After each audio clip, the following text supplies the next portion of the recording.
엄마, 할머니 요양원 언제 가? 진짜 싫어. 고약한 냄새도 난단 말이야. 그 한마디가 옥자의 세계를 무너뜨렸습니다. 추석 아침 전을 부치던 칼이 미끄러질 뻔했고 심장이 멎는 듯했죠. 손녀 할인의 전화 통화 소리가 방문 틈새로 새어나온 순간 81년 인생이 송두리째 부정당하는 기분이었습니다. 평생을 바쳐 키운 가족이 자신을 버리려 한다는 사실을 깨달은 그 순간 옥자의 손가락 마디마디에서 떨림이 시작됐어요. 며느리가 매일 건네던 노란 알약의 정체는 무엇이었을까?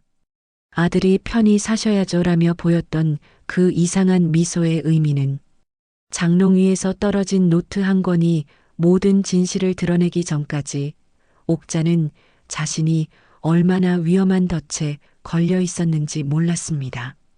그리고 이제 반격을 시작할 시간이었죠. 라디오를 듣던 시절처럼 함께 삶의 조각들을 나누고 싶습니다. 구독과 좋아요를 해주시면 새로운 사연을 가장 먼저 만나실 수 있습니다.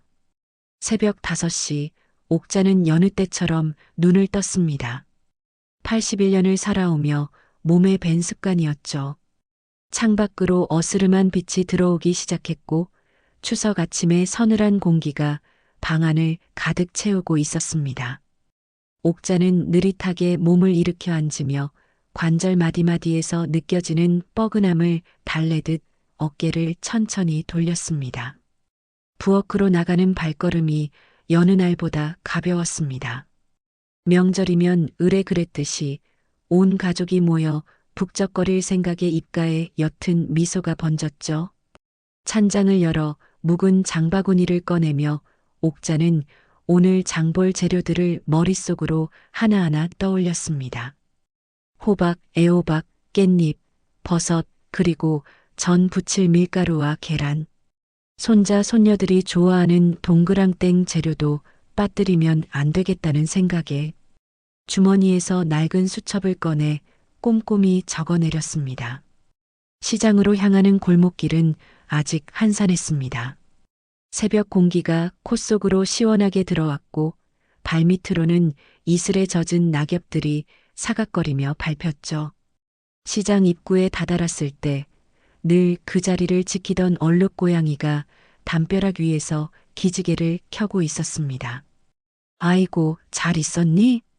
옥자는 반가운 마음에 고양이를 향해 손을 살짝 흔들었습니다.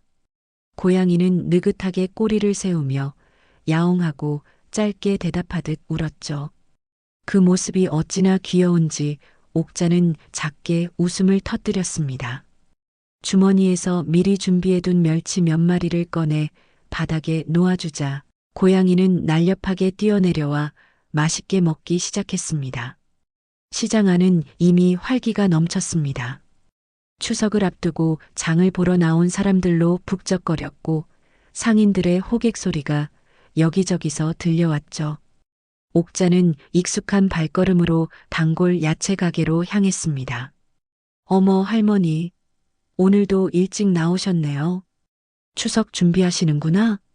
젊은 주인 아주머니가 상냥하게 인사를 건넸습니다. 옥자는 고개를 끄덕이며 싱싱한 호박을 골라 담기 시작했죠. 노란빛이 고운 애호박, 푸릇푸릇한 깻잎, 통통하게 살이 오른 표고버섯까지 장바구니가 묵직해질 때마다 옥자의 마음은 더욱 뿌듯해졌습니다. 정육점에서 동그랑땡에 넣을 돼지고기를 사고 두부 가게에서 막 만든 따끈한 두부를 샀습니다. 생선 가게에서는 동태 한 마리를 골라 담았죠.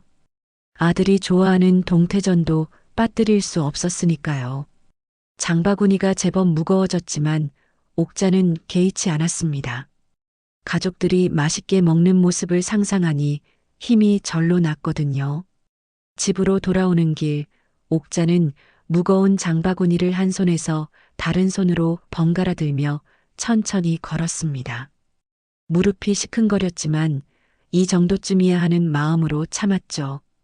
집 앞 골목에 들어서자 멀리서 손녀 할인이가 타고 온 아들네 차가 보였습니다. 벌써 도착했나 싶어 발걸음이 빨라졌습니다. 현관문을 열고 들어서니 거실에서 웃음소리가 들려왔습니다. 며느리 민정과 손녀 할인이가 소파에 앉아 이야기를 나누고 있었죠. 어머님 오셨어요? 장 보고 오셨구나. 민정이 일어서며 인사를 했습니다. 옥자는 고개를 끄덕이며 무거운 장바구니를 부엌 싱크대 위에 내려놓았습니다. 할머니, 도와드릴까요? 할인이가 다가오며 물었지만 옥자는 손을 저으며 괜찮다고 했습니다. 오랜 세월 혼자 해온 일이니 이제는 몸이 저절로 움직였거든요. 호박을 꺼내 도마 위에 올려놓고 칼을 집어들었습니다. 톡톡톡 리듬감 있게 썰어지는 호박 소리가 부엌을 채웠죠. 깻잎은 깨끗이 씻어 채반에 올려두고 표고버섯은 기둥을 떼어내고 갓 부분만 얇게 점였습니다. 밀가루를 그릇에 담아 물을 조금씩 부어가며 반죽을 만들었고 계란은 노른자와 흰자를 분리해 각각 다른 그릇에 담았습니다. 거실과 부엌을 오가며 전 재료를 준비하던 중이었습니다. 손녀방 문이 살짝 열려 있었고 그 틈으로 할인이의 목소리가 새어나왔죠. 전화 통화를 하는 모양이었습니다. 엄마, 그래서 할머니 요양원 언제 가? 순간 옥자의 손에서 칼이 미끄러질 뻔했습니다. 도마 위를 내리치던 칼날이 허공에서 멈췄고 손가락 마디마디에서 떨림이 시작됐죠. 심장이 쿵쾅거리기 시작했고 귓가가 뜨거워지는 것을 느꼈습니다. 요양원이라니. 그 단어가 뇌리에 박히며 옥자의 온몸을 얼어붙게 만들었습니다. 숨이 가빠오고 다리에 힘이 빠지는 듯 했지만 옥자는 간신히 몸을 지탱하며 싱크대를 붙잡았죠. 응, 알았어. 그럼 추석 지나고 다시 얘기하자. 할인이의 목소리가 다시 들려왔습니다. 문이 열리는 소리와 함께 할인이가 거실로 나왔고 옥자는 황급히 다시 칼을 집어들었습니다. 아무 일 없었다는 듯 태연하게 호박을 써는 척했죠. 하지만 손은 여전히 미세하게 떨리고 있었고 이마에는 식은땀이 맺혔습니다. 할머니, 괜찮으세요? 얼굴이 창백하신데. 할인이가 부엌으로 들어오며 물었습니다. 옥자는 애써 미소를 지으며 고개를 저었죠. 괜찮아, 괜찮아. 그냥 좀 더웠나 봐. 할인이는 의아한 표정을 지었지만 더 이상 묻지 않았습니다. 옥자는 다시 요리에 집중하는 척했지만 머릿속에서는 방금 들은 말이 메아리처럼 울려 퍼지고 있었죠. 요양원 자식들이 자신을 요양원에 보내려 한다는 사실이 차가운 칼날처럼 가슴을 파고들었습니다. 프라이팬에 기름을 두르고 전을 부치기 시작했습니다. 지글지글 익어가는 전소리가 부엌을 가득 채웠지만 옥자의 귀에는 아무것도 들리지 않았죠. 오직 요양원이라는 단어만이 머릿속을 맴돌았습니다. 옥자는 문득 그런 생각이 들었습니다. 매년 추석마다 가족들과 함께했던 이 시간들이 어쩌면 올해가 마지막일지도 모른다는 불길한 예감이 척추를 타고 올라왔죠. 전이 노릇노릇하게 익어갈 때마다 옥자는 뒤집개로 조심스레 뒤집었습니다. 겉은 태연했지만 속은 폭풍우가 몰아치고 있었죠. 81년을 살아온 이 집에서 자신이 쫓겨날지도 모른다는 생각에 숨이 막혀왔습니다. 거실에서는 며느리와 손녀가 여전히 도란도란 이야기를 나누고 있었습니다. 그들의 웃음소리가 지금은 왠지 모르게 서늘하게 들렸죠. 옥자는 접시에 전을 담으며 깊은 한숨을 삼켰습니다. 이 집에서, 이 부엌에서 얼마나 더 요리를 할 수 있을까? 손자, 손녀들에게 얼마나 더 맛있는 음식을 해줄 수 있을까? 창밖으로 아침 해가 완전히 떠올랐습니다.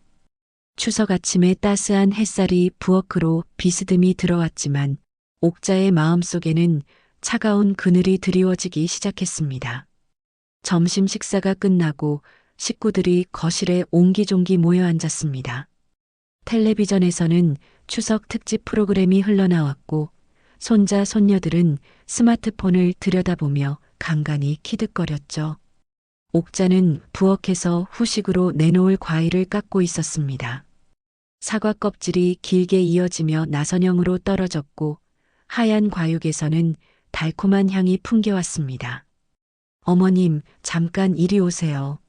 며느리 민정이 부엌으로 들어오며 조심스럽게 말을 꺼냈습니다. 손에는 하얀색 약통이 들려 있었죠. 옥자는 칼을 내려놓고 민정을 바라보았습니다. 며느리의 얼굴에는 묘한 미소가 걸려 있었는데 왠지 모르게 그 웃음이 부자연스러워 보였습니다. 이게 뭔고? 옥자가 약통을 가리키며 물었습니다. 민정은 약통을 흔들며 더 가까이 다가왔죠. 약통 안에서 알약들이 달그락거리는 소리가 났습니다. 요즘 텔레비전에서 많이 나오는 건강식품이에요. 뇌에 정말 좋대요. 기억력도 좋아지고 치매 예방에도 효과가 있다고 하더라고요. 민정의 목소리는 평소보다 한 톤 높았습니다. 마치 무언가를 설득하려는 사람처럼 열심히 설명을 이어갔죠. 약통을 열어 노란색 알약 2알을 꺼내 옥자의 손바닥 위에 올려놓았습니다. 알약은 생각보다 크기가 커서 삼키기 부담스러워 보였습니다. 물 한 잔 드릴게요. 어머님, 이거 꼭 드셔야 해요. 건강하셔야죠. 민정이 급하게 물잔을 가져왔습니다.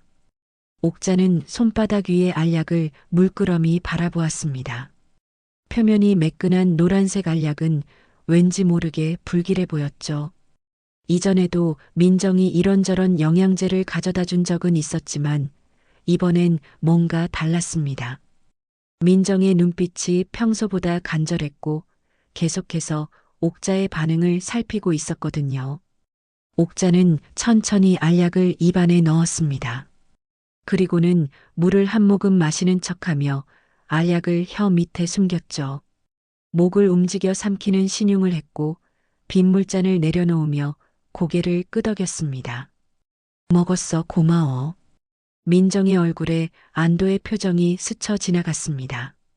그녀는 만족스러운 듯 미소를 지으며 약통을 싱크대 위에 올려놓았죠. 매일 아침 저녁으로 2알씩 드셔야 해요. 제가 잘 챙겨드릴게요. 민정이 거실로 돌아가자 옥자는 재빨리 혀 밑에 숨겨둔 알약을 뱉어냈습니다. 손바닥에 떨어진 침 젖은 알약을 휴지에 싸서 주머니 깊숙이 넣었죠. 가슴이 두근거렸습니다. 이게 정말 건강식품일까?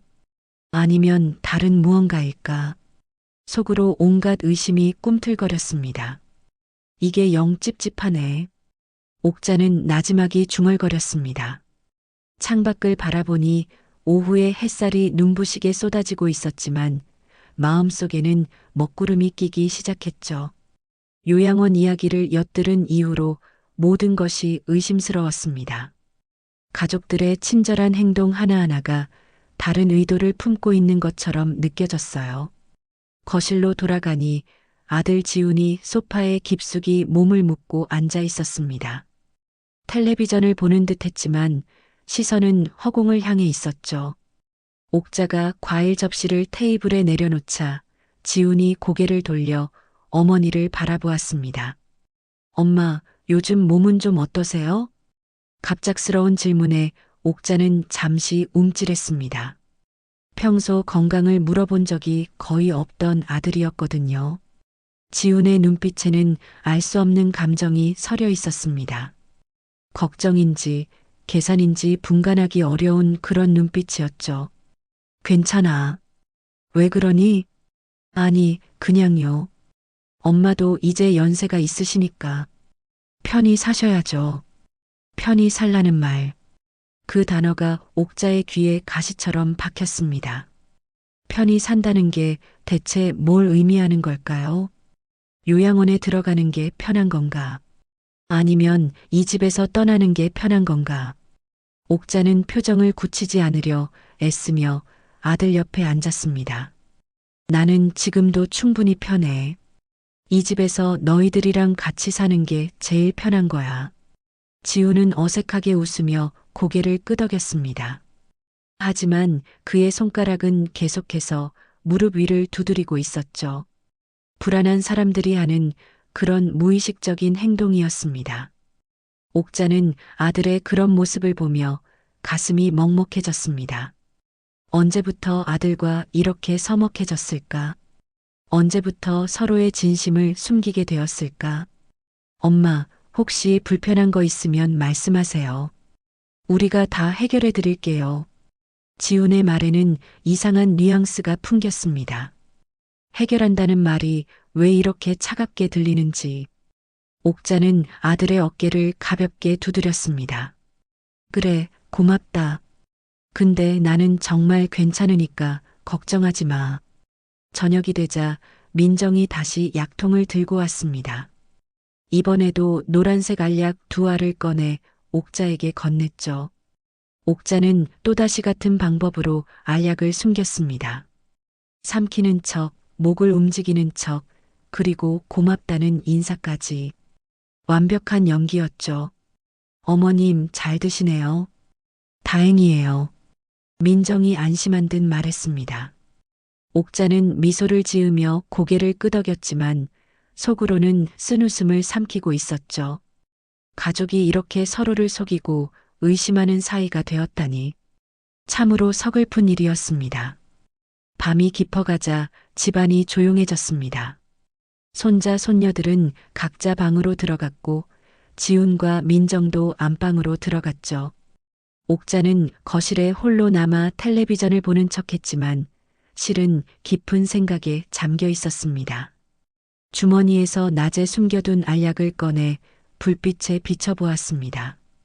겉보기엔 평범한 영양제 같았지만 왠지 모르게 불안한 기분이 들었죠. 이게 정말 뇌에 좋은 건강식품일까? 아니면 다른 목적이 있는 약일까? 일단 됐다. 나중에 생각하마. 옥자는 스스로에게 말하듯 중얼거렸습니다. 알약을 다시 주머니에 넣고 자리에서 일어났죠. 방으로 들어가기 전 싱크대 위에 놓인 약통을 한 번 더 바라보았습니다. 하얀 약통이 달빛에 차갑게 빛나고 있었어요. 그때는 단순한 거짓말이라 여겼다. 하지만 그것이 파국을 불렀다. 옥자는 문득 그런 예감이 들었습니다.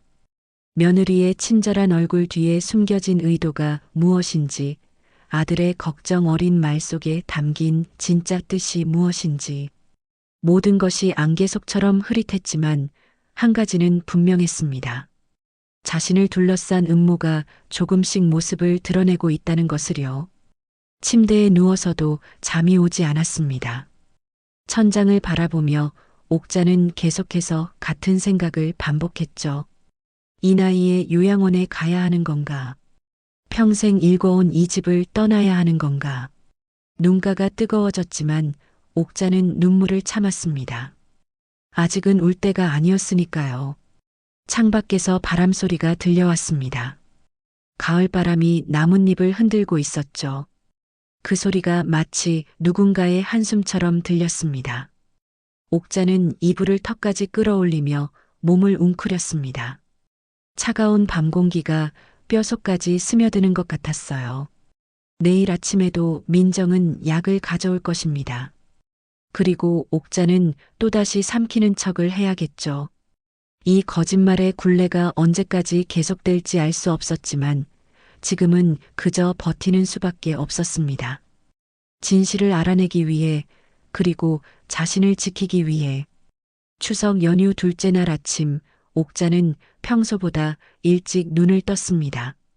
새벽 4시, 창밖은 아직 칠흑 같은 어둠에 잠겨 있었죠.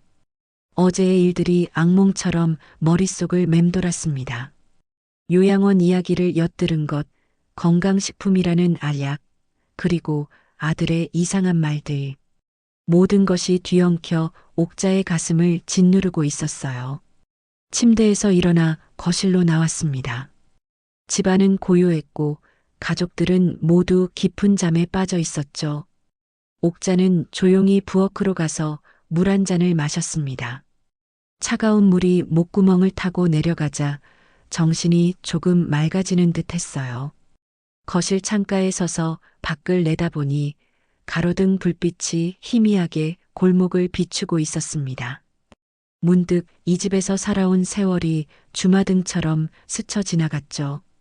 신혼 때 이사와서 아이들을 키우고 손자 손녀들이 태어나는 것을 지켜보았던 이 집. 벽 한 면 한 면에 추억이 새겨진 이곳을 떠나야 한다는 생각에 목이 메어왔습니다. 청소라도 좀 하자. 옥자는 혼잣말을 중얼거리며 걸레를 꺼냈습니다. 집안 구석구석을 닦기 시작했죠. 거실 바닥을 쓸고 먼지를 털고 어질러진 물건들을 정리했습니다. 몸을 움직이니 복잡한 생각들이 조금은 가라앉는 것 같았어요.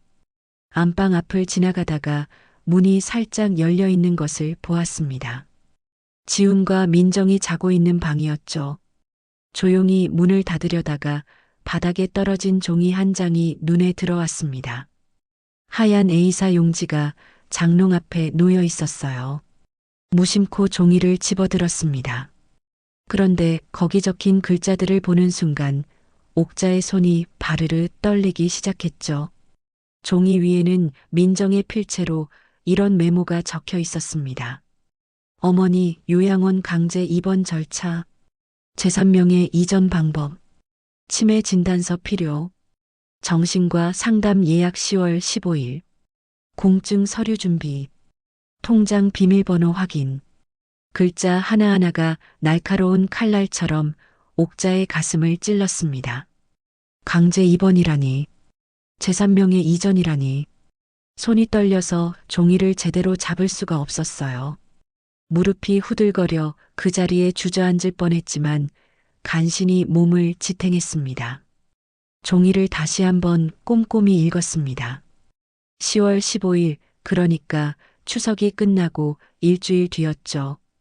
그날 정신과 상담이 예약되어 있다는 건 자신을 치매 환자로 만들려는 계획이 이미 진행 중이라는 뜻이었습니다.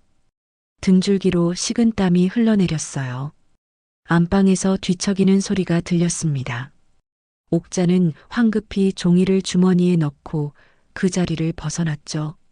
심장이 미친 듯이 뛰었고 숨이 가빠왔습니다. 하지만 아무렇지 않은 척해야 했어요. 들키면 안 되니까요. 거실로 돌아와 소파에 앉았습니다. 주머니 속의 종이가 불덩이처럼 뜨겁게 느껴졌죠. 이제 확실해졌습니다. 가족들이 자신을 요양원에 보내고 재산을 빼앗으려 한다는 것을, 그것도 강제로 치매 환자로 만들어서 말이죠. 이럴 수가. 옥자는 떨리는 목소리로 중얼거렸습니다. 믿고 싶지 않았지만 증거는 너무나 명백했어요. 평생을 바쳐 키운 아들이, 함께 살아온 며느리가 이런 음모를 꾸미고 있었다니. 배신감이 폐부를 찔렀습니다. 해가 떠오르기 시작했습니다. 창밖이 서서히 밝아지고 있었죠. 옥자는 종이를 다시 꺼내 사진으로 찍었습니다. 스마트폰 사용법은 서툴렀지만 사진 찍는 것 정도는 할 수 있었어요. 증거를 남겨둬야 한다는 생각이 들었거든요. 어머님, 일찍 일어나셨네요? 갑자기 뒤에서 민정의 목소리가 들렸습니다. 옥자는 놀란 가슴을 쓸어내리며 재빨리 스마트폰을 주머니에 넣었죠. 그리고는 태연하게 고개를 돌려 며느리를 바라보았습니다. 응, 잠이 안 와서. 청소 좀 했어. 민정은 시어머니를 유심히 살피는 듯한 눈빛을 보냈습니다. 그 시선이 마치 탐색하듯 옥자의 얼굴을 훑었죠. 옥자는 애써 미소를 지으며 자리에서 일어났습니다. 아침 준비해야겠네. 오늘은 뭘 해 먹을까? 어머님, 제가 할게요. 좀 쉬세요. 민정의 친절이 이제는 독처럼 느껴졌습니다. 겉으로는 효도하는 며느리인 척하면서 뒤에서는 시어머니를 요양원에 보낼 계획을 세우고 있었으니까요. 옥자는 고개를 저으며 부엌으로 향했습니다. 괜찮아. 내가 하는 게 편해. 아침을 준비하면서도 옥자의 머릿속은 복잡했습니다. 어떻게 해야 할까? 누구에게 도움을 청해야 할까? 하지만 아무도 믿을 수 없었어요. 가족마저 등을 돌린 마당에 누굴 믿을 수 있겠어요. 그 순간이었습니다. 옥자는 무언가 결심한 듯 턱을 치켜 올렸죠. 그래, 가만히 당하고만 있을 순 없다. 81년을 살아온 사람이 이렇게 무력하게 당할 순 없다. 무언가 방법을 찾아야 한다. 반드시. 아침 식사 시간 식구들이 모두 식탁에 모였습니다. 지우는 신문을 보며 밥을 먹었고 민정은 할인이와 뭔가 속닥거렸죠. 옥자는 그들을 조용히 관찰했습니다. 평범한 가족의 아침 풍경 같았지만 이제는 모든 게 다르게 보였어요. 어머님, 약 드셔야죠. 민정이 또 약통을 가져왔습니다. 옥자는 이번에도 능숙하게 약을 숨겼죠. 혀 밑에 알약을 감추고 물을 마시는 척하며 목을 움직였습니다. 완벽한 연기였어요. 잘 드셨네요. 어머님 요즘 약 잘 드시니까 안심이 돼요. 민정의 말에 지훈도 고개를 들어 어머니를 바라보았습니다. 그 눈빛에는 알 수 없는 계산이 서려 있었죠. 엄마, 오늘 좀 피곤해 보이시는데 괜찮으세요? 괜찮아. 그냥 어제 잠을 좀 설쳤어. 지우는 의미심장한 표정으로 고개를 끄덕였습니다. 마치 무언가를 확인한 듯한 표정이었죠. 옥자는 그런 아들의 모습을 보며 가슴이 서늘해졌습니다. 옥자는 밥을 씹으며 쓴맛을 삼켰습니다. 아들의 배신이 가장 아팠어요. 평생 아낌없이 사랑을 주었던 자식이 이제는 어머니를 버리려 하다니. 식사가 끝나고 식구들이 각자 자리로 흩어졌습니다. 옥자는 설거지를 하며 깊은 생각에 잠겼죠. 주머니 속의 종이가 계속 신경 쓰였습니다. 이 증거를 어떻게 활용해야 할까? 어떻게 해야 자신을 지킬 수 있을까? 창밖으로 보이는 마당의 감나무가 바람에 흔들렸습니다. 주렁주렁 달린 감들이 떨어질 듯 위태롭게 매달려 있었죠. 마치 자신의 처지 같았어요. 언제 떨어질지 모르는 위태로운 상황. 하지만 옥자는 끝까지 버티기로 마음먹었습니다. 오후가 되자 할인이가 할머니 방으로 왔습니다. 손에는 스마트폰을 들고 있었죠. 할머니, 우리 추석 끝나고 가족 여행 가기로 했어요. 제주도 어때요? 할인이는 천진난만한 표정으로 말했지만 옥자에게는 그 말이 다르게 들렸습니다. 여행이라는 핑계로 자신을 어딘가로 데려가려는 건 아닐까? 아니면 여행을 간 사이에 집을 정리하려는 건 아닐까? 나는 집에 있을래. 몸도 안 좋고 비행기 타는 것도 싫고. 옥자는 단호하게 고개를 저었습니다. 할인이의 표정이 살짝 굳어졌죠. 할머니, 엄마가 할머니 좋아하실 만한 곳으로 예약한대요. 편하게 쉬다 오실 수 있을 거예요. 아니야. 나는 안 갈 거야. 너희들끼리 다녀와. 옥자의 완강한 거부에 할인이는 당황한 듯 입술을 우물거렸습니다. 편하게 쉬다 온다. 그 말이 왜 이렇게 불길하게 들리는지 옥자는 손녀의 얼굴을 가만히 바라보았습니다.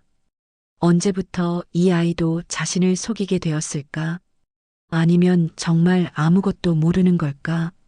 저녁이 되어 가족들이 텔레비전을 보고 있을 때 옥자는 조용히 자기 방으로 들어갔습니다.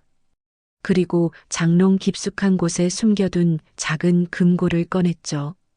그 안에는 통장과 도장, 그리고 중요한 서류들이 들어 있었습니다. 옥자는 그것들을 하나씩 확인하며 무언가를 계획하기 시작했어요. 통장에 적힌 잔액을 확인했습니다.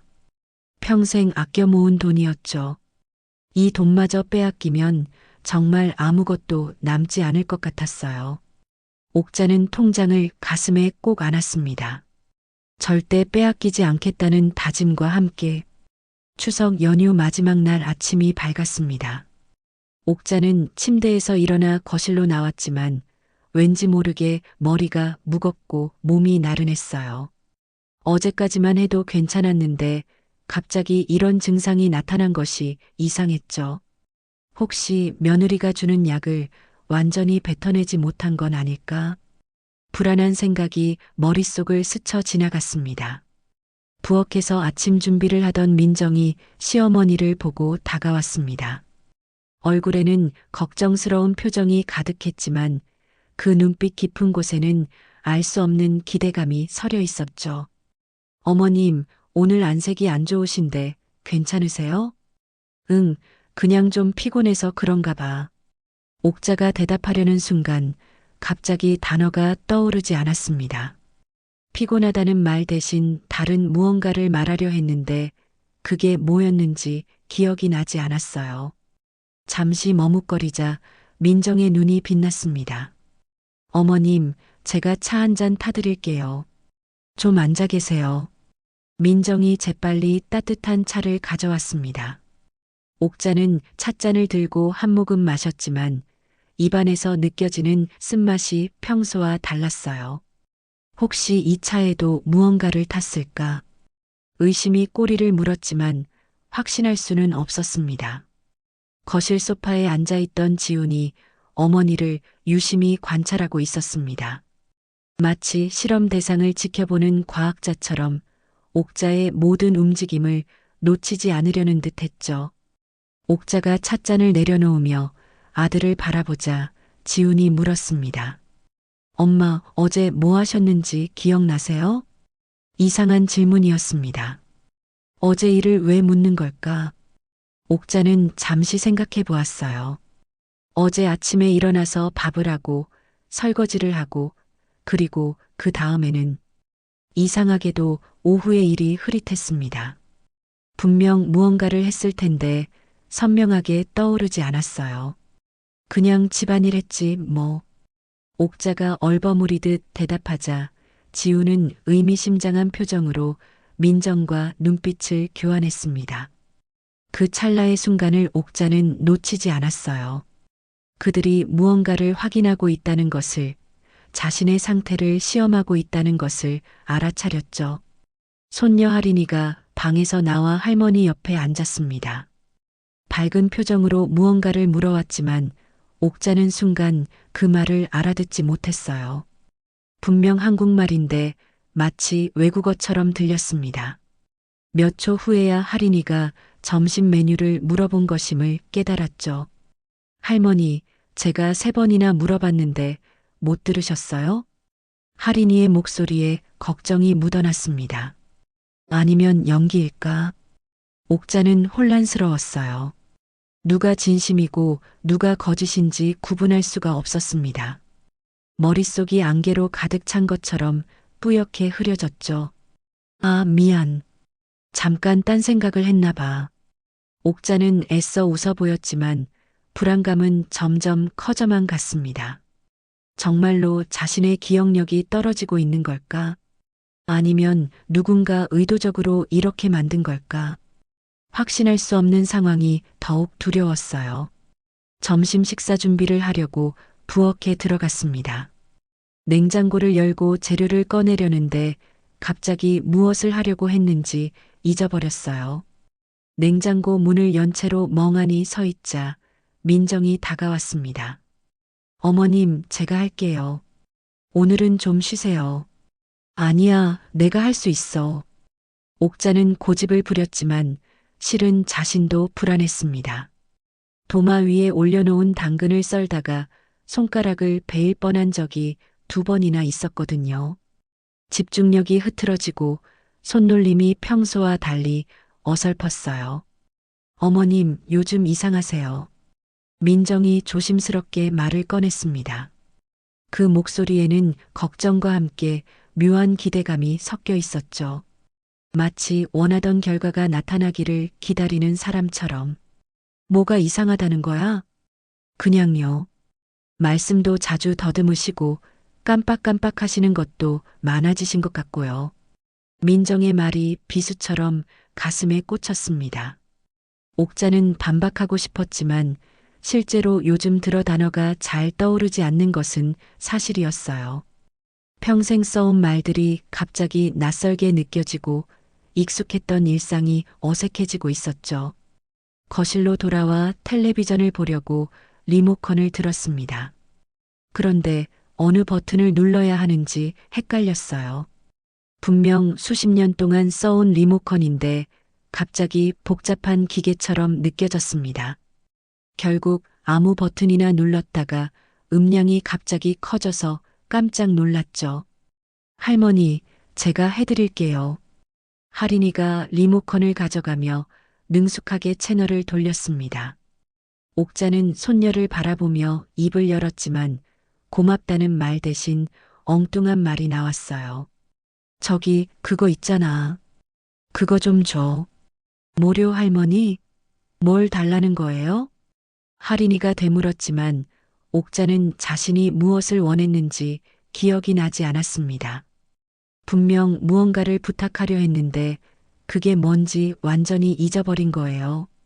당황스러움과 두려움이 동시에 밀려왔습니다. 옥자는 가족들의 시선을 피해 자기 방으로 들어갔습니다.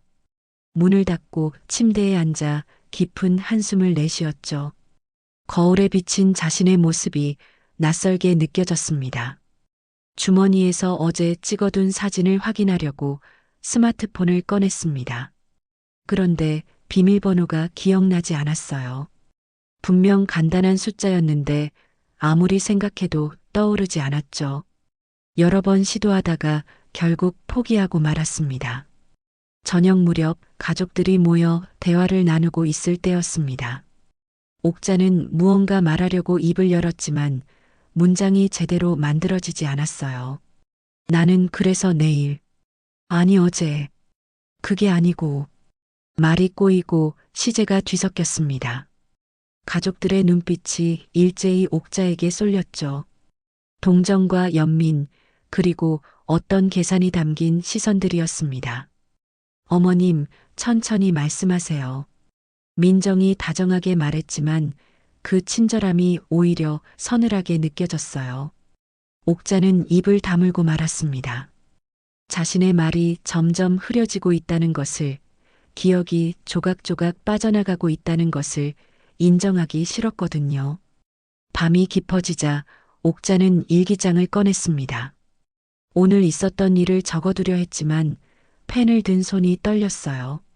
글씨가 삐뚤빼뚤해지고 맞춤법이 헷갈렸습니다. 평생 써온 한글이 갑자기 어렵게 느껴졌죠. 그때 문득 떠오른 생각이 있었습니다. 혹시 며느리가 주는 약 때문은 아닐까? 건강식품이라고 했지만 실은 기억력을 떨어뜨리는 약은 아닐까? 하지만 확신할 수 없었어요. 정말로 자신이 늙어서 그런 건지 아니면 누군가의 음모인지 구분할 방법이 없었습니다.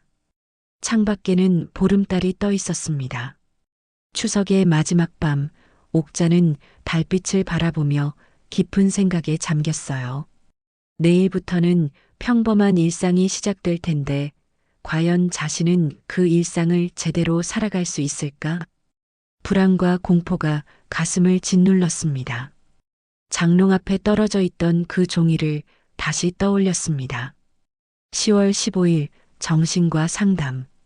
그날이 다가오고 있었어요. 그들의 계획대로라면 자신은 곧 치매 환자가 되어 요양원으로 보내질 것입니다. 하지만 지금의 상태로는 저항할 힘도 없었죠. 옥자는 베개를 꼭 껴안고 눈을 감았습니다. 내일은 좀 나아질까? 기억이 돌아올까? 말이 제대로 나올까? 간절한 바람과 함께 불안한 잠에 빠져들었습니다. 추석이 끝나고 일상이 돌아온 지 사흘째 되는 날이었습니다. 옥자는 새벽 3시에 눈을 떴어요. 며칠 전부터 계속되던 기억력 저하와 언어 장애가 오히려 각성제가 되어 잠을 제대로 이룰 수가 없었죠. 하지만 이상하게도 새벽의 고요 속에서는 머리가 맑아지는 것 같았습니다. 조용히 침대에서 일어나 거실로 나갔습니다. 집안은 쥐 죽은 듯 고요했고 가족들은 모두 깊은 잠에 빠져 있었어요.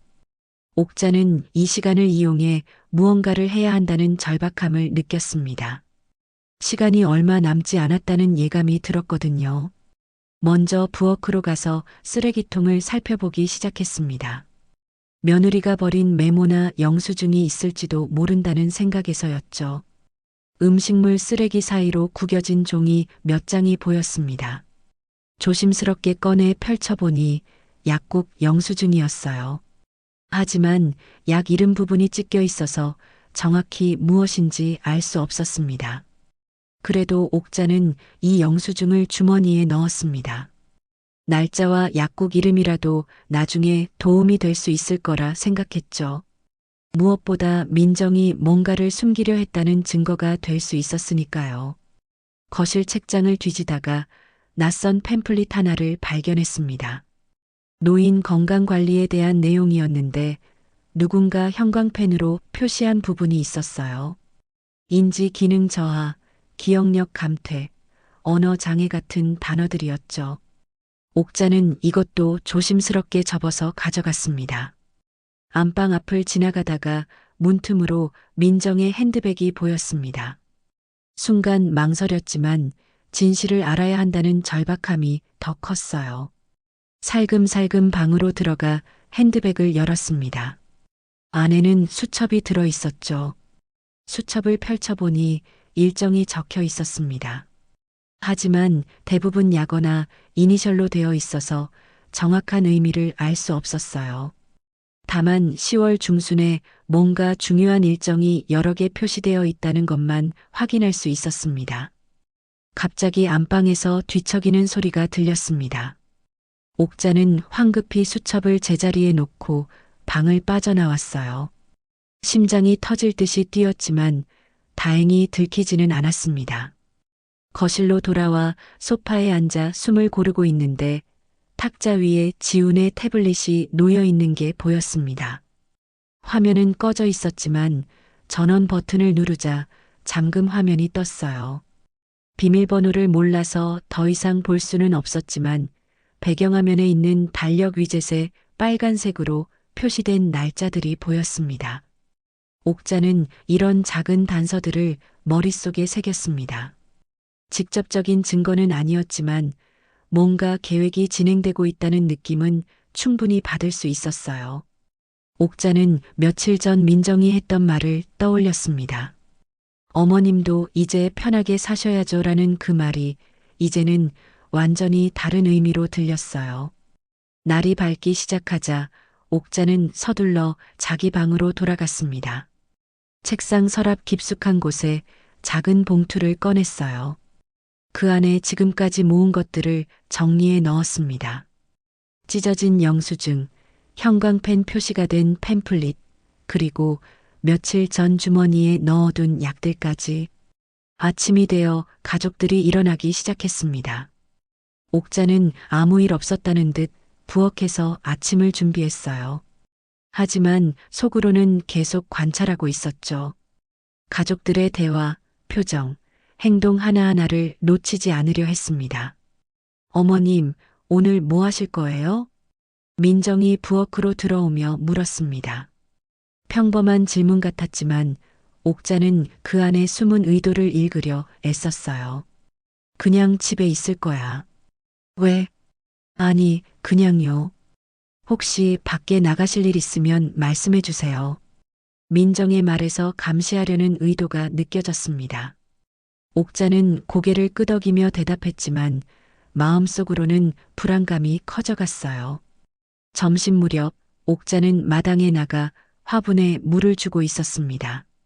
그때 우편함에서 뭔가를 꺼내는 민정을 보았어요. 편지 봉투 같은 것을 들고 있었는데 급하게 가방에 넣는 모습이 수상했습니다. 무슨 편지 왔어? 옥자가 물으니 민정이 잠시 당황한 표정을 지었습니다. 아, 그냥 광고 전단지예요. 별거 아니에요. 하지만 옥자는 그게 전단지가 아니라는 것을 알았습니다. 흰색 봉투였고 뭔가 중요한 서류처럼 보였거든요. 아마 자신과 관련된 무언가일 거라는 예감이 들었어요. 오후가 되자 지훈이 일찍 퇴근해서 집에 왔습니다. 평소와 달리 서류 가방을 들고 있었는데 무거워 보였어요. 안방으로 들어가는 아들의 뒷모습을 보며 옥자는 궁금증이 커졌습니다. 저녁 식사 시간 가족들이 모두 모였을 때 지훈이 조심스럽게 말을 꺼냈습니다. 엄마, 요즘 건강은 어떠세요? 괜찮아. 왜 자꾸 물어? 그냥 걱정돼서요. 나이도 있으시고. 지훈의 말끝이 흐려졌습니다. 뭔가 더 하고 싶은 말이 있는 것 같았지만 망설이고 있었어요. 옥자는 아들의 표정을 살피며 불안한 마음을 감췄습니다. 식사가 끝나고 옥자가 설거지를 하고 있을 때 거실에서 민정과 지훈이 나누는 대화가 희미하게 들려왔습니다. 정확히는 들리지 않았지만 진지한 분위기였어요. 가끔 자신을 흘깃 쳐다보는 것도 느껴졌죠. 밤이 되어 모두가 잠든 시간, 옥자는 다시 한번 거실로 나왔습니다. 오늘 민정이 받은 편지가 계속 신경 쓰였거든요. 하지만 아무리 찾아도 그 편지는 보이지 않았습니다. 아마 안방 어딘가에 숨겨둔 것 같았어요. 대신 쓰레기통에서 찢어진 메모 조각을 발견했습니다. 손글씨로 뭔가 적혀 있었는데 너무 잘게 찢겨 있어서 내용을 알아볼 수 없었어요. 그래도 옥자는 이 조각들을 모아서 봉투에 넣었습니다. 나중에 맞춰보면 뭔가 나올지도 모르니까요. 자기 방으로 돌아온 옥자는 수첩을 꺼내 오늘 있었던 일들을 기록했습니다. 민정이 받은 편지, 지훈의 잃은 귀가, 찢어진 메모 조각들. 작은 단서들이었지만 이것들이 모이면 큰 그림이 보일 거라 믿었어요. 창밖으로 별이 보였습니다. 반짝이는 별들을 보며 옥자는 생각했죠. 저 별들처럼 작은 빛들이 모여서 밤하늘을 밝히듯이 자신이 모은 작은 증거들도 언젠가는 진실을 밝혀줄 거다고.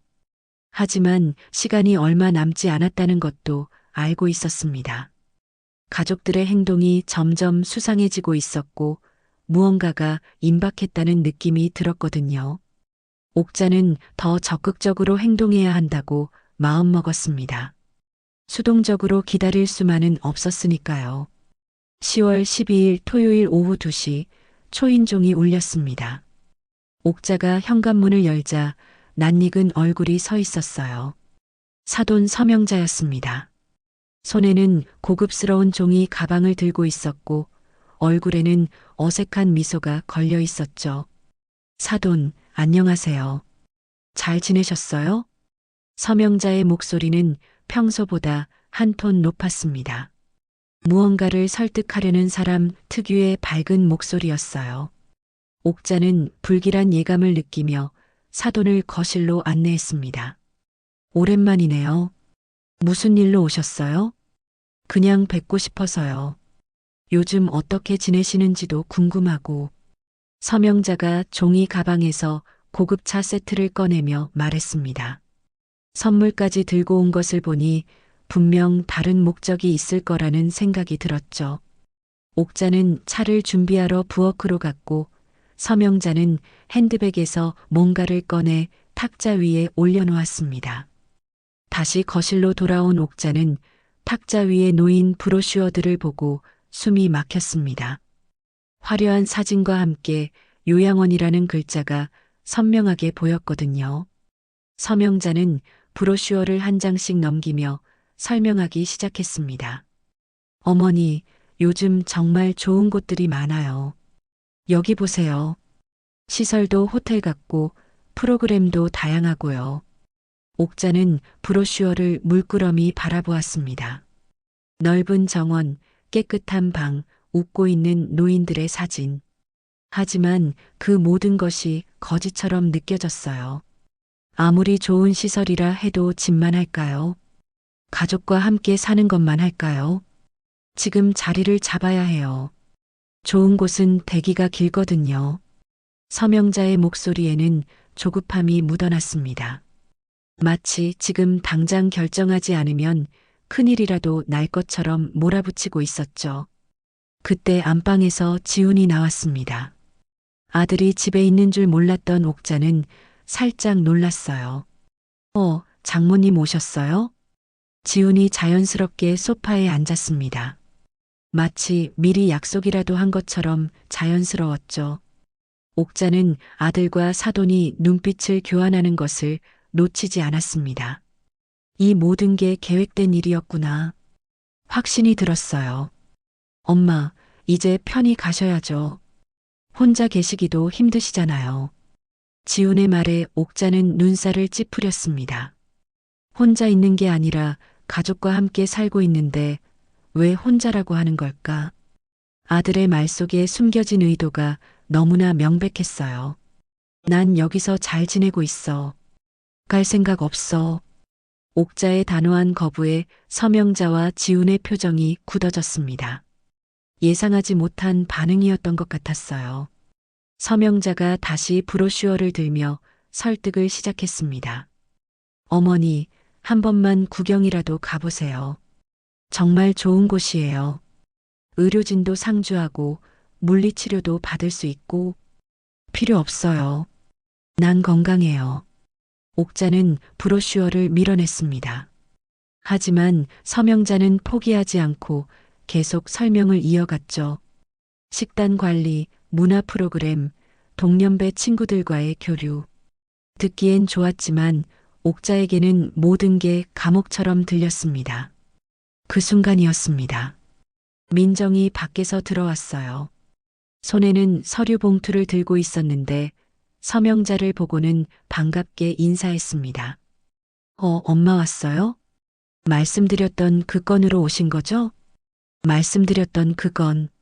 그 말에 옥자의 가슴이 철렁 내려앉았습니다. 역시 모든 게 짜고 치는 고스톱이었어요. 가족들이 모두 한패가 되어 자신을 몰아내려 하고 있었던 겁니다. 사돈, 정말 생각해 보세요. 사돈을 위한 거예요. 민정이 시어머니 옆에 앉으며 말했습니다. 그 손이 옥자의 어깨를 살짝 감쌌는데 그 손길이 뱀처럼 차갑게 느껴졌어요. 옥자는 며느리의 손을 뿌리치고 자리에서 일어났습니다. 됐어요.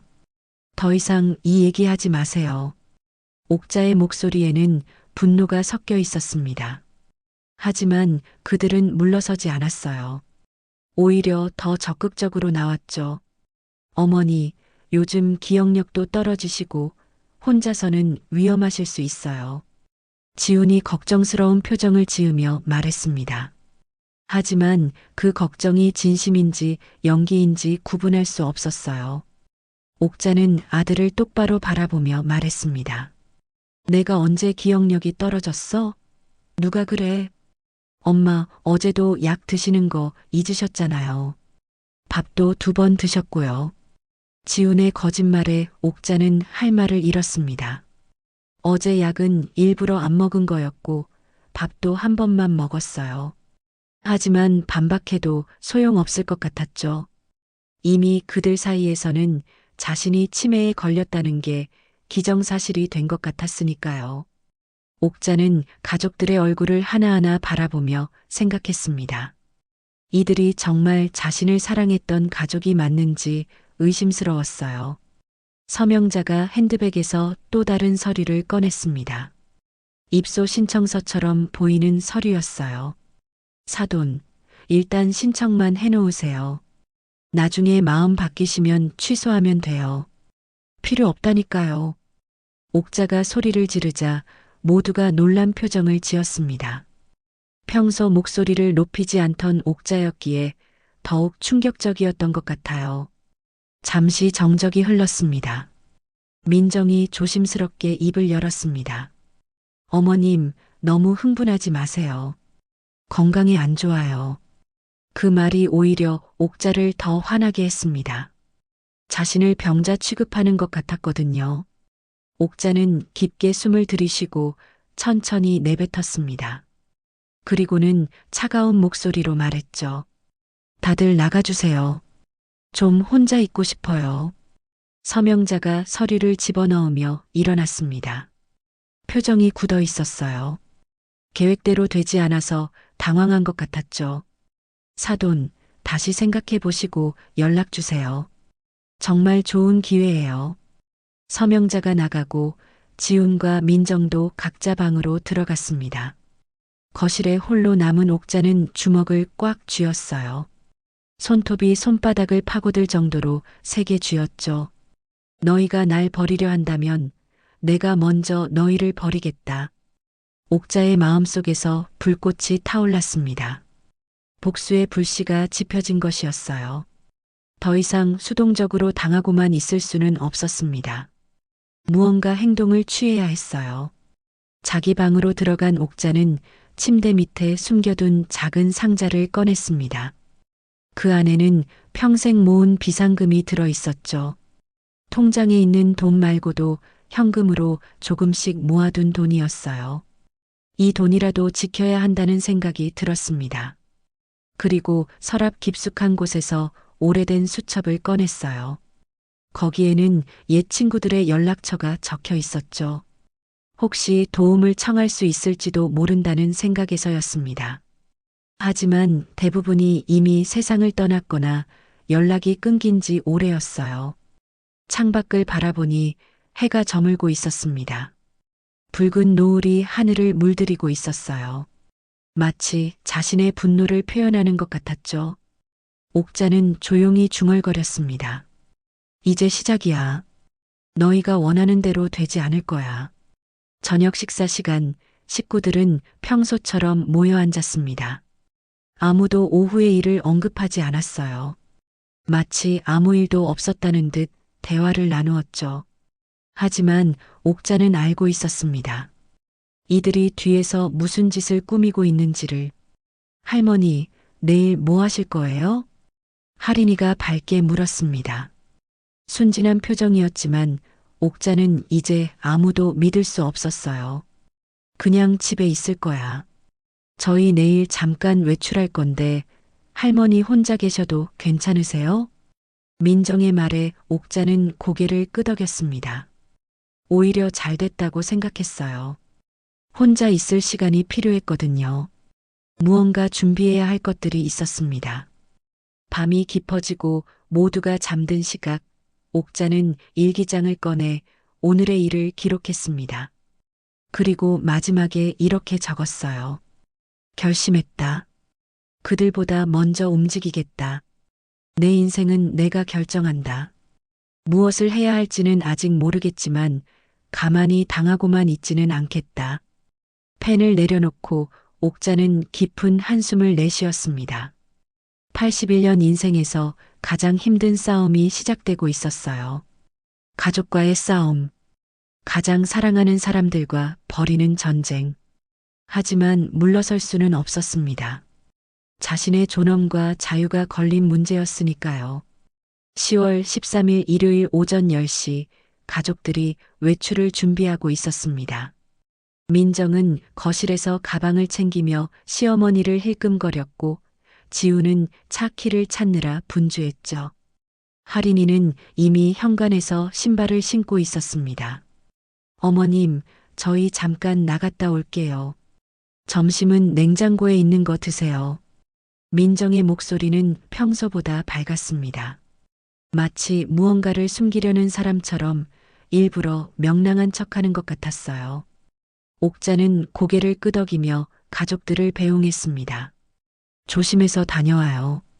현관문이 닫히고 차 소리가 멀어지자 옥자는 깊은 한숨을 내쉬었습니다. 드디어 혼자가 되었어요. 어제부터 계획했던 일을 실행할 시간이었죠. 집안을 더 꼼꼼히 뒤져서 증거를 찾아야 했습니다. 거실 창문이 열려 있었습니다. 선선한 가을바람이 커튼을 흔들고 있었죠. 옥자는 창문을 닫으려다가 멈췄어요.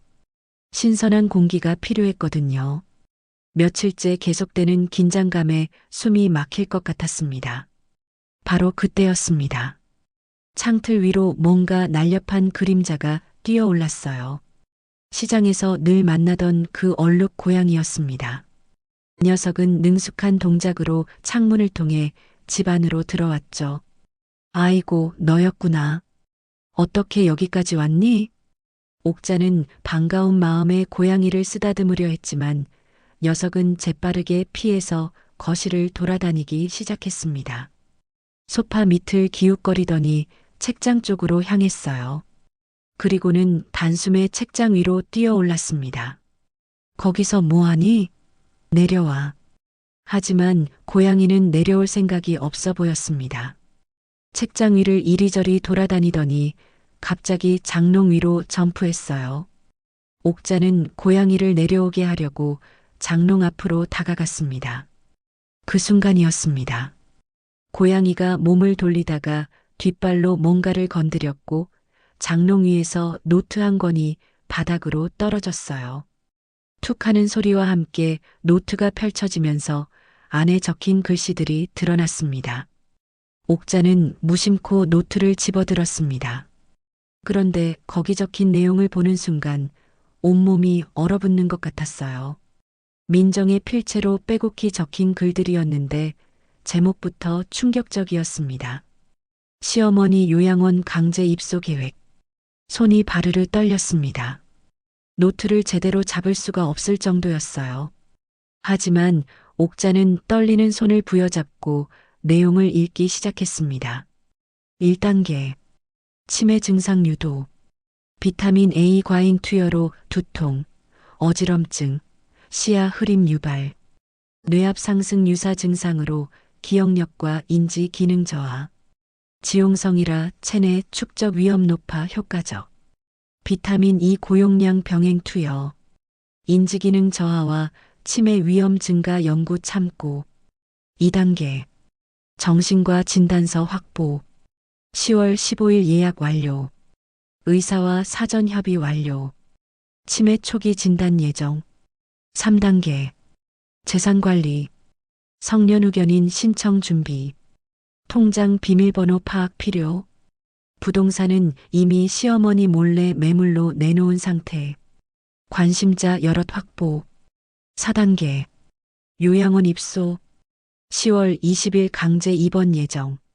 정신과 진단서 근거로 법적 정당성 확보.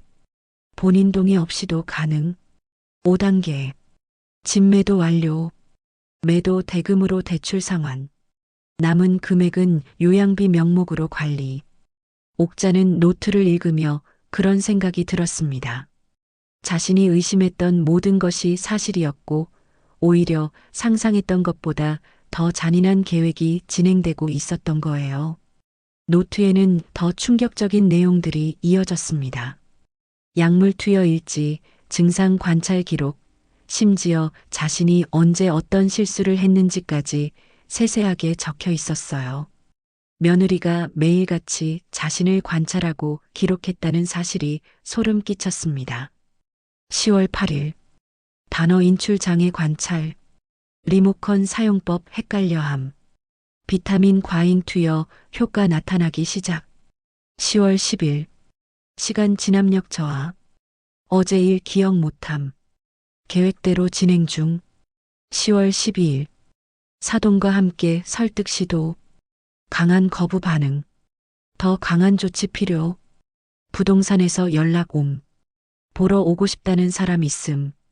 옥자는 노트를 덮고 깊게 숨을 들이쉬었습니다. 분노와 배신감, 그리고 두려움이 한꺼번에 밀려왔어요.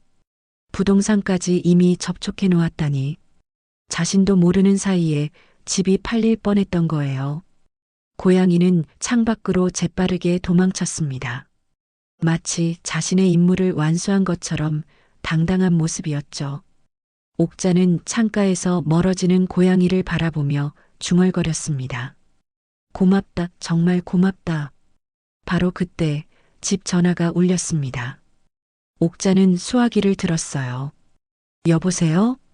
안녕하세요. 명성부동산입니다. 혹시 옥자님 댁 맞으신가요? 옥자는 순간 숨이 멎는 것 같았습니다. 노트에 적힌 대로 정말 부동산에서 연락이 온 거예요. 네, 맞는데요. 며느님께서 집을 매도하신다고 연락 주셨는데요. 오늘 오후에 보러 가도 될까요? 현금 거래 원하시는 분이 계셔서요. 며느리가 벌써 이렇게까지 준비를 해놨다니. 옥자는 잠시 생각했습니다. 그리고는 결심한 듯 말했어요. 네, 오세요. 오늘 바로 계약하겠습니다. 아, 정말요? 그럼 1시에 뵙겠습니다. 전화를 끊고 옥자는 스마트폰을 꺼냈습니다. 노트의 모든 페이지를 하나하나 사진으로 찍었어요. 손은 여전히 떨렸지만 정확하게 초점을 맞춰 촬영했죠. 그리고는 서랍에서 집문서와 도장을 꺼냈습니다. 이 집은 자신의 명의로 되어 있었어요. 남편이 돌아가시기 전에 옥자 이름으로 바꿔놓은 거였죠. 며느리가 아무리 부동산에 내놓았어도 본인 동의 없이는 팔 수 없었습니다. 시계를 보니 11시가 조금 넘었습니다. 가족들이 돌아오려면 아직 시간이 있었어요. 옥자는 재빨리 중요한 물건들을 챙기기 시작했습니다. 통장, 도장, 중요 서류, 그리고 몇 가지 옷가지들. 1시 정각 부동산 중개인이 매수 희망자와 함께 도착했습니다. 중년의 사업가처럼 보이는 남자였어요. 집을 둘러보며 만족스러운 표정을 지었습니다. 며느님께서 말씀하신 대로 정말 좋은 집이네요. 급매물이라고 하셨는데 오늘 바로 계약 가능한가요? 옥자는 고개를 끄덕였습니다. 이제 돌이킬 수 없는 강을 건너는 것이었어요. 하지만 후회는 없었습니다. 먼저 배신한 것은 가족들이었으니까요. 네, 바로 계약합시다. 계약금은 얼마나 주실 수 있나요? 전체 금액의 10% 정도 오늘 입금 가능합니다. 잔금은 일주일 안에 정리하겠습니다. 계약서를 작성하는 동안 옥자의 마음은 복잡했습니다. 평생을 살아온 집을 이렇게 급하게 팔아야 한다니. 하지만 선택의 여지가 없었어요. 여기 있으면 강제로 끌려갈 테니까요. 그런데 며느님은 어디 계신가요? 같이 오신다고 했는데. 중개인의 물음에 옥자는 담담하게 답했습니다. 급한 일이 생겨서 제가 대신 처리하기로 했어요. 어차피 집 명의는 제 이름이니까요. 중개인은 고개를 끄덕이며 서류를 정리했습니다. 계약이 끝나고 그들이 떠나자 옥자는 홀로 거실에 앉았어요. 창밖으로 해가 기울고 있었습니다. 옥자는 노트를 원래 있던 장롱 위에 올려놓았습니다. 아무것도 모르는 척해야 했으니까요. 계약서는 자기 방 깊숙한 곳에 숨겼죠. 저녁 6시 현관문이 열리는 소리가 들렸습니다. 가족들이 돌아온 것이었어요. 옥자는 태연하게 텔레비전을 보는 척했습니다. 어머님, 저희 왔어요. 오늘 특별한 일 없으셨어요? 민정의 목소리는 여전히 다정했습니다. 하지만 이제 옥자는 그 다정함 뒤에 숨은 독을 알고 있었죠. 옥자는 미소를 지으며 고개를 저었습니다. 아니, 별일 없었어. 조용했어. 그 순간은 아무 의미 없는 듯 했지만 모든 걸 바꿔버렸다. 옥자는 가족들과 마지막 저녁을 함께하며 생각했습니다. 내일이면 모든 게 끝날 거라고. 며느리가 몰래 내놓은 그 집을 시어머니가 직접 계약서에 도장 찍었다는 것을 그들은 아직 모르고 있었죠. 10월 14일 월요일 새벽 4시 옥자는 조용히 짐을 챙겼습니다. 어제 부동산에서 소개해준 경기도 이천의 작은 단독주택 열쇠를 손에 쥐고 있었어요. 계약금이 입금되자마자 임시로 머물 곳을 구한 것이었죠. 작지만 아담하고 무엇보다 가족들이 모르는 곳이었습니다. 캐리어에는 꼭 필요한 옷가지와 중요 서류들만 담았습니다. 평생 모은 물건들을 두고 가야 한다는 게 아쉬웠지만 자유가 더 중요했어요. 옥자는 마지막으로 거실을 둘러보았습니다. 50년을 살아온 이 집과의 작별이었죠. 식탁 위에 편지 한 장을 남겼습니다. 간단하게 적은 메모였어요. 나는 내 삶을 살기로 했다. 찾지 마라. 현관문을 나서는 순간 차가운 새벽 공기가 폐부를 파고들었습니다. 하지만 그 차가움이 오히려 상쾌하게 느껴졌어요. 드디어 감옥에서 벗어나는 기분이었으니까요. 미리 불러둔 택시가 골목 입구에서 기다리고 있었습니다. 운전사는 새벽에 짐을 들고 나오는 할머니를 보고도 별다른 말을 하지 않았어요. 옥자는 조용히 뒷좌석에 앉아 주소를 불러주었습니다. 경기도 이천시 신둔면으로 가주세요.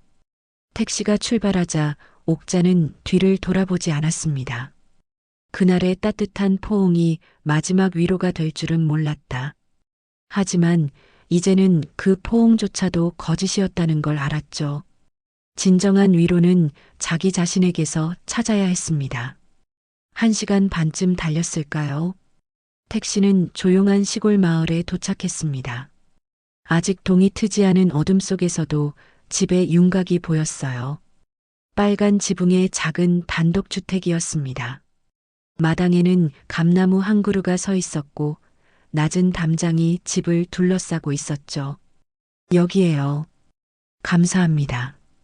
택시비를 내고 짐을 내린 옥자는 대문을 열었습니다. 삐걱거리는 소리가 났지만 그 소리마저 정겨웠어요.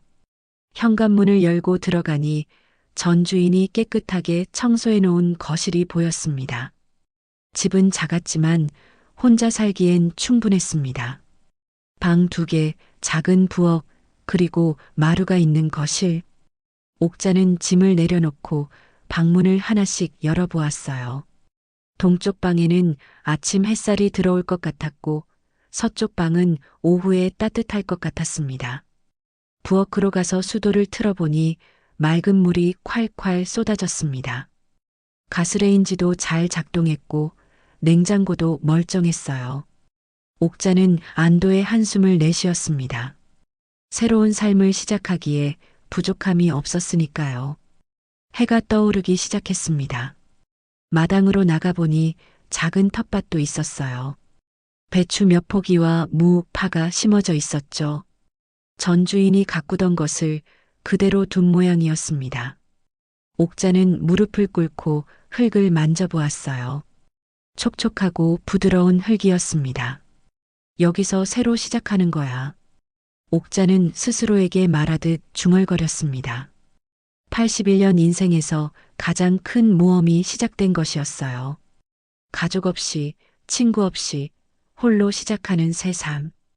두렵기도 했지만 동시에 자유로웠습니다.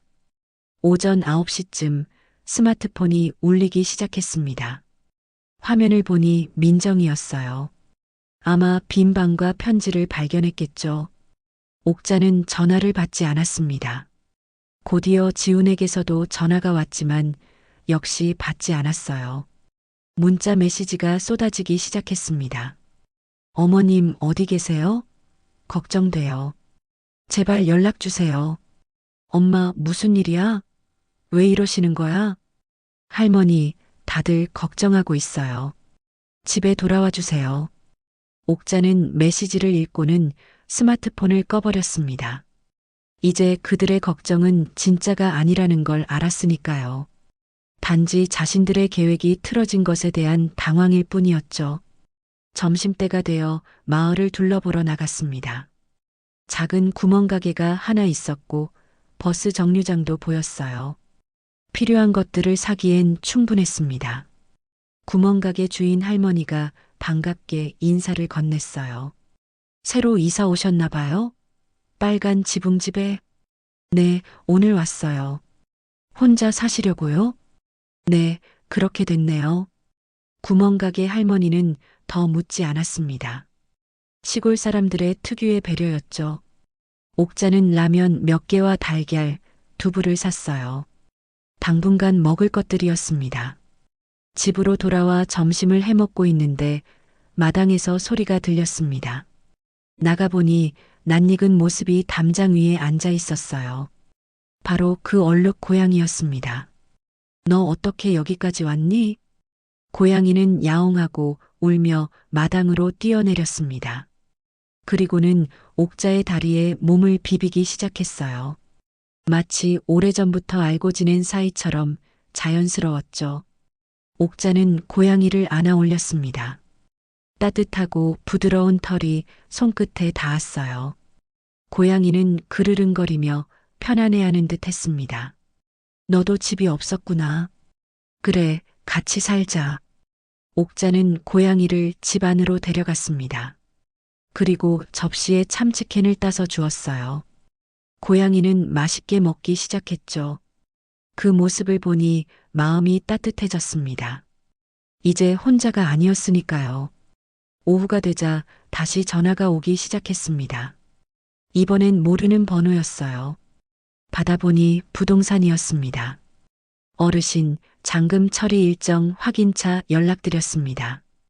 바로 진행해도 될까요? 네, 그렇게 하세요.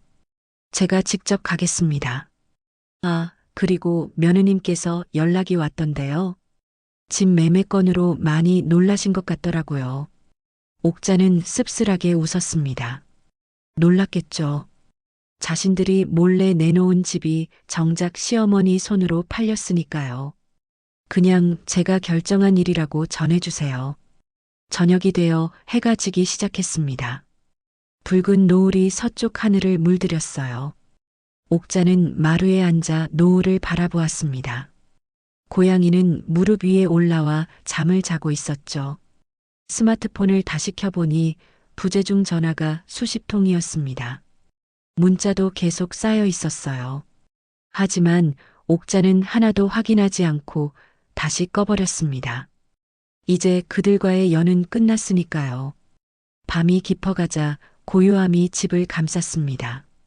도시의 소음 대신 귀뚜라미 소리가 들렸고 매연 대신 흙냄새가 났어요. 옥자는 새 이불을 펴고 누웠습니다. 낯선 천장이었지만 불안하지 않았어요. 이제 시작이야. 옥자는 잠들기 전에 다시 한번 중얼거렸습니다. 고양이가 발치해서 그르릉거리는 소리가 자장가처럼 들렸어요. 처음으로 편안한 마음으로 잠이 들었습니다. 새벽에 한번 깼을 때 창밖으로 별이 보였습니다. 도시에서는 볼 수 없었던 맑은 별들이었어요. 옥자는 그 별들을 보며 생각했습니다. 자유가 이런 거구나. 누구의 눈치도 보지 않고 누구의 계획에도 얽매이지 않고 오직 자신의 의지대로 사는 것. 아침이 되자 고양이가 야옹거리며 옥자를 깨웠습니다. 배가 고픈 모양이었어요. 옥자는 일어나 고양이 밥을 주고 자신도 간단히 아침을 먹었습니다. 그리고 마당으로 나가 텃밭에 물을 주었죠. 이웃집 할아버지가 담장 너머로 인사를 했습니다. 새로 오신 분이시네요. 잘 부탁드려요. 네, 잘 부탁드려요. 평범한 인사였지만 새로운 시작을 알리는 신호 같았습니다. 옥자는 미소를 지으며 고개를 숙였어요. 이곳에서 새로운 이웃들과 함께 살아갈 것입니다. 가족은 없지만 외롭지 않을 거예요. 10월 15일 화요일 오전 10시 지훈과 민정은 제주도 여행에서 돌아오는 비행기 안에 있었습니다. 할인이는 옆 좌석에서 음악을 듣고 있었죠. 사흘간의 짧은 여행이었지만 모두들 지쳐 보였어요. 특히 민정은 계속해서 스마트폰을 확인하며 불안한 표정을 지었습니다. 어머님이 아직도 연락이 안 되시네. 민정이 한숨을 쉬며 말했습니다. 지훈도 미간을 찌푸리며 고개를 저었어요. 이틀째야.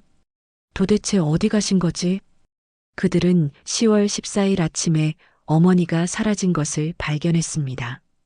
편지 한 장만 남기고 떠난 어머니.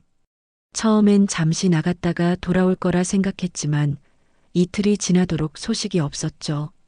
여행 일정을 취소할까 고민했지만 이미 예약한 것들이 아까워 여행을 마치고 돌아온 것이었습니다. 오늘 정신과 예약이었는데 민정이 작은 목소리로 중얼거렸습니다. 지훈이 손으로 입을 가리키며 조용히 하라는 신호를 보냈어요. 할인이가 들을까봐 조심한 것이었죠. 비행기가 착륙하고 공항을 빠져나온 세 사람은 주차장으로 향했습니다. 차에 타자마자 민정이 다시 시어머니께 전화를 걸었지만 여전히 꺼져 있었어요. 집에 가면 계실지도 몰라. 지훈이 위로하듯 말했지만 사실 그도 불안했습니다. 어머니가 혹시 자신들의 계획을 눈치챈 건 아닐까? 노트를 발견한 건 아닐까? 온갖 생각이 머릿속을 맴돌았죠. 집으로 가는 길에 민정의 전화가 울렸습니다. 부동산이었어요. 여보세요? 아, 민정 씨. 집이 좋아서 계약이 바로 됐어요. 네.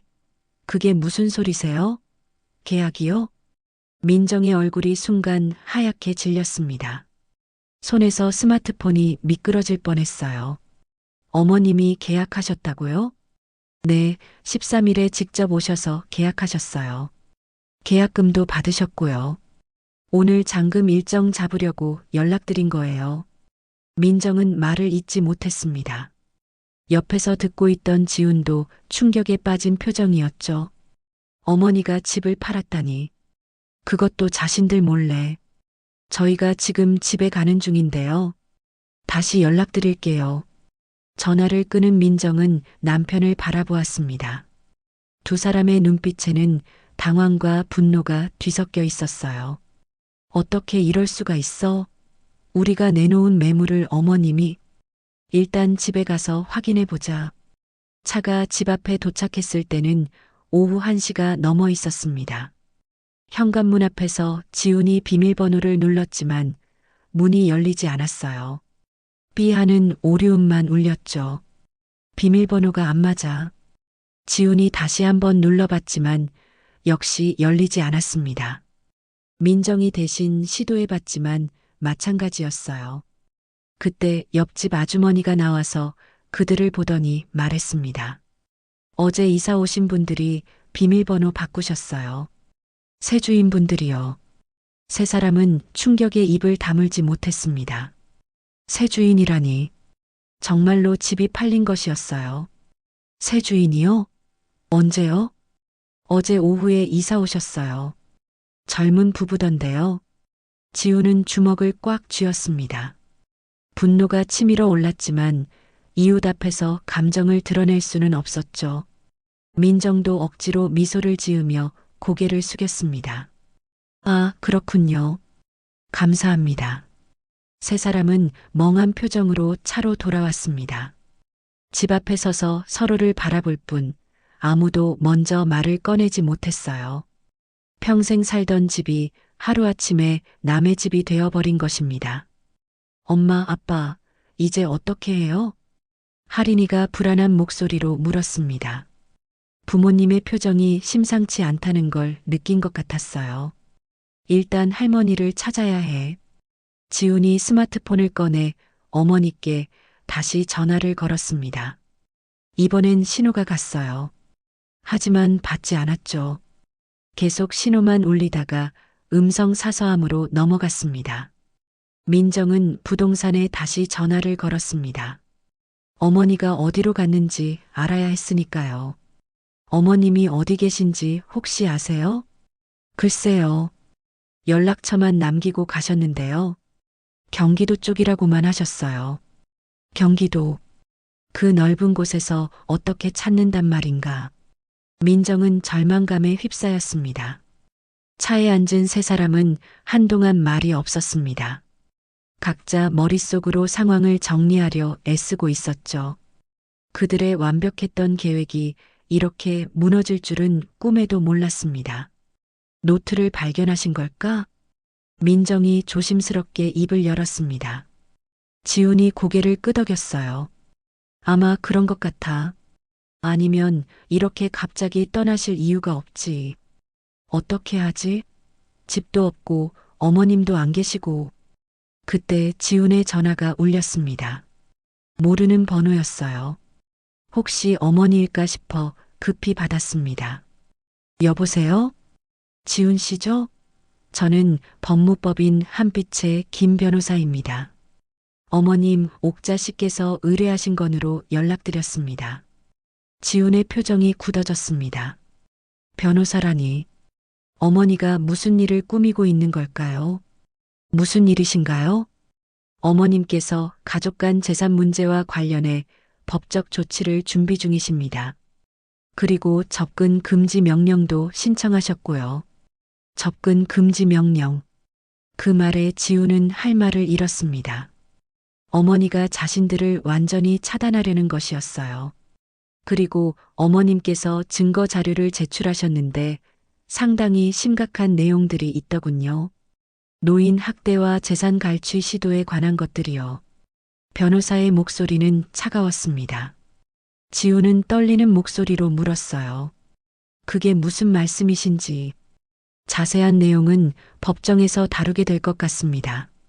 일단 어머님께서는 당분간 연락을 원하지 않으신다고 하셨습니다. 전화가 끊기고 지우는 멍하니 스마트폰을 내려다보았습니다. 옆에서 듣고 있던 민정의 얼굴도 창백해져 있었어요. 법적 조치라니.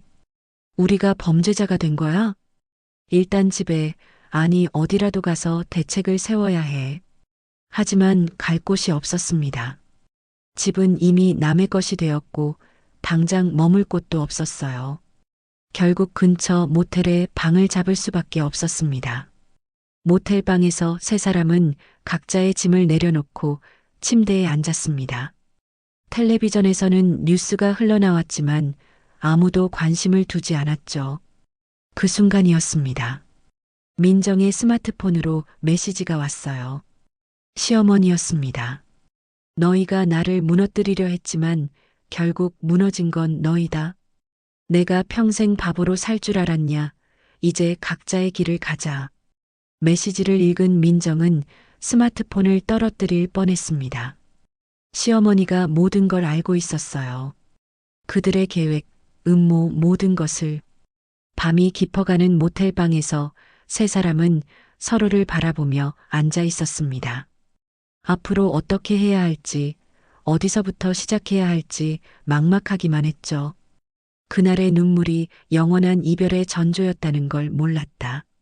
지우는 창밖을 바라보며 그런 생각을 했습니다. 어머니와의 관계가 이렇게 끝날 줄은 정말 몰랐으니까요. 한 달이 지난 11월의 어느 화창한 오후, 옥자는 마당의 감나무 아래 앉아 종이를 접고 있었습니다. 색색의 종이들이 그녀의 손끝에서 하계 모양을 갖춰가고 있었어요. 하나, 둘, 셋. 완성된 종이약들이 바구니 안에 차곡차곡 쌓여갔습니다. 얼룩 고양이는 옥자의 무릎 위에서 그르릉거리며 낮잠을 자고 있었죠. 가을 햇살이 따스하게 내리쬐고 멀리서 새들의 지저김이 들려왔습니다. 평화로운 오후였어요. 23번째 종이약을 완성하자 옥자는 잠시 손을 멈추고 하늘을 올려다보았습니다. 구름 한 점 없는 맑은 하늘이었죠. 그녀의 얼굴에는 잔잔한 미소가 번져 있었습니다. 23이면 충분하겠지. 옥자는 고양이를 살며시 내려놓고 일어섰습니다. 그리고는 종이학들을 하나씩 꺼내 실로 연결하기 시작했어요. 빨간 학, 노란 학, 파란 학, 초록 학. 무지개빛 학들이 긴 줄을 이루었습니다. 집 처마 끝에 사다리를 놓고 올라가 종이학줄을 매달았습니다. 바람이 불자 학들이 살랑살랑 흔들렸어요. 마치 살아있는 것처럼 날갯짓을 하는 듯 했죠. 이웃집 할머니가 담장 너머로 구경하며 물었습니다. 이야, 예쁘네요. 무슨 특별한 날이에요? 아니요. 그냥 마음이 그래서요. 옥자는 상냥하게 대답했습니다. 사실 오늘은 특별한 날이었어요. 새로운 삶을 시작한 지 정확히 한 달이 되는 날이었거든요. 하지만 그 의미를 굳이 설명하고 싶지는 않았습니다. 집 안으로 들어가 거실 창가에 서서 밖을 내다보았습니다. 종이학들이 햇빛을 받아 반짝이고 있었어요. 그 모습을 보니 마음이 뿌듯해졌습니다. 테이블 위에는 며칠 전 도착한 서류 봉투가 놓여 있었습니다. 집 매매가 완전히 마무리되었다는 통지서와 통장 사본이었죠. 예상보다 좋은 가격에 팔렸고 그 돈으로 이 작은 집을 완전히 자신의 것으로 만들 수 있었습니다. 스마트폰을 켜보니 부재중 전화가 또 있었습니다. 지훈이었어요. 한 달 동안 거의 매일 전화가 왔지만 옥자는 한 번도 받지 않았습니다. 이제는 더 이상 미련도 분노도 없었어요. 그저 각자의 길을 가는 것뿐이었죠. 고양이가 다가와 다리에 몸을 비볐습니다. 옥자는 고양이를 안아들고 마루에 앉았어요. 너는 나를 버리지 않겠지? 고양이는 야옹하고 울며 옥자의 얼굴에 머리를 비볐습니다. 그 따뜻한 감촉에 옥자는 미소를 지었어요. 저녁 무렵 옥자는 부엌에서 저녁을 준비하고 있었습니다. 텃밭에서 캔 배추로 김치를 담그고 된장찌개를 끓였어요. 혼자 먹는 밥상이었지만 외롭지 않았습니다. 고양이가 옆에서 자기 밥을 먹고 있었으니까요. 식사를 마치고 마당으로 나가 의자에 앉았습니다. 해가 서산으로 기울며 하늘이 붉게 물들기 시작했어요.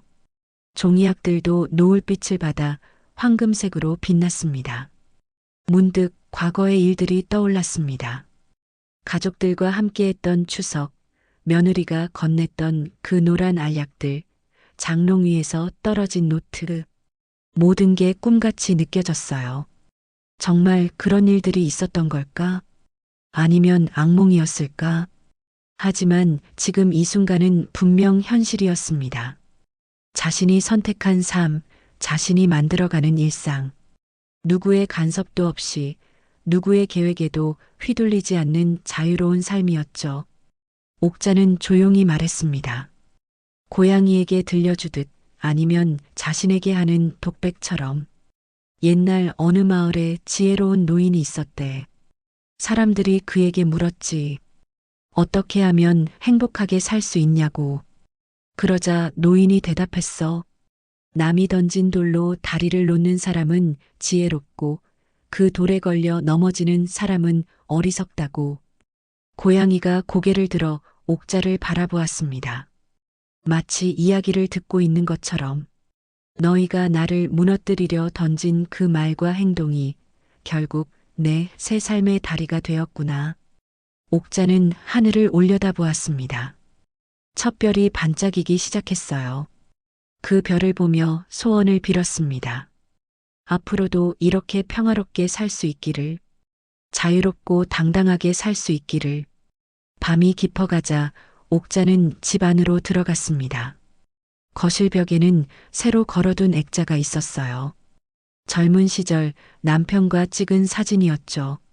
그 사진을 보며 옥자는 속삭였습니다. 여보, 나 잘하고 있지? 당신이 살아있었다면 자랑스러워했을 거야. 고양이가 소파로 뛰어올라 옥자 옆에 앉았습니다. 텔레비전을 켜니 드라마가 나오고 있었어요. 가족들이 화목하게 웃고 있는 장면이었죠. 예전 같았으면 부러웠을 텐데 이제는 그저 남의 이야기처럼 느껴졌습니다.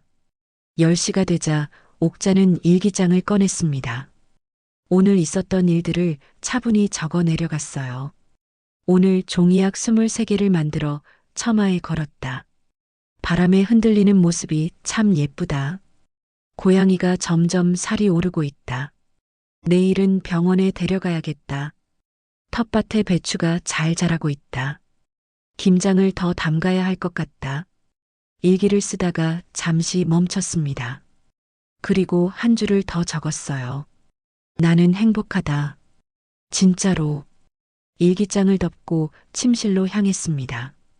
고양이가 따라 들어와 발치에 자리를 잡았어요. 불을 끄자 창으로 달빛이 들어왔습니다. 은은한 달빛 속에서 옥자는 눈을 감았습니다. 내일은 또 어떤 하루가 펼쳐질까? 이웃 할머니와 차를 마실 수도 있고 시장에 가서 장을 볼 수도 있겠죠.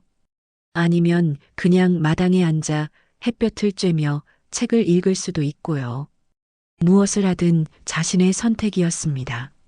새벽에 한번 깼을 때 창밖에서 종이약들이 달빛을 받아 희미하게 빛나고 있는 게 보였습니다. 23마리의 학들이 마치 그녀를 지켜주는 수호천사처럼 느껴졌어요. 82살. 새로운 시작이라고 하기엔 늦은 나이일지도 모릅니다. 하지만 옥자는 알고 있었어요. 나이는 숫자에 불과하다는 것을, 진정한 삶은 자유를 찾았을 때 비로소 시작된다는 것을 다시 잠이 들면서 옥자는 생각했습니다. 가족들을 용서할 날이 올까? 언젠가는 올지도 모르죠. 하지만 지금은 아니었습니다. 지금은 그저 자신을 위해 사는 시간이었어요. 아침이 밝았습니다. 고양이가 야옹거리며 옥자를 깨웠어요. 창밖으로 보니 종이약들이 아침 햇살을 받아 반짝이고 있었습니다. 새로운 하루의 시작이었죠. 옥자는 기지개를 켜며 일어났습니다. 부엌으로 가서 고양이 밥을 주고 자신도 간단히 아침을 먹었어요. 그리고 마당으로 나가 종이약들을 올려다보았습니다. 남이 나를 해치려 던진 돌이 있다면 그것으로 디딤돌을 만들면 됩니다. 넘어지느냐, 딛고 일어서느냐는 오직 자신의 선택이죠. 옥자는 그 돌들로 새로운 길을 만들었고, 이제 그 길을 당당히 걸어가고 있었습니다. 종이약 23마리가 바람에 춤을 추었습니다. 마치 축하하듯이, 응원하듯이. 정말 고생한 옥자 씨에게 하고 싶은 말씀이 있으시면 여러분의 생각을 댓글로 편하게 나눠주세요. 이 아름답고 따뜻한 이야기가 널리 알려질 수 있도록 공유해 주신다면 여러분의 일상에도 기분 좋은 행운이 찾아올 거예요.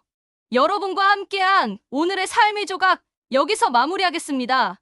함께해 주셔서 감사합니다.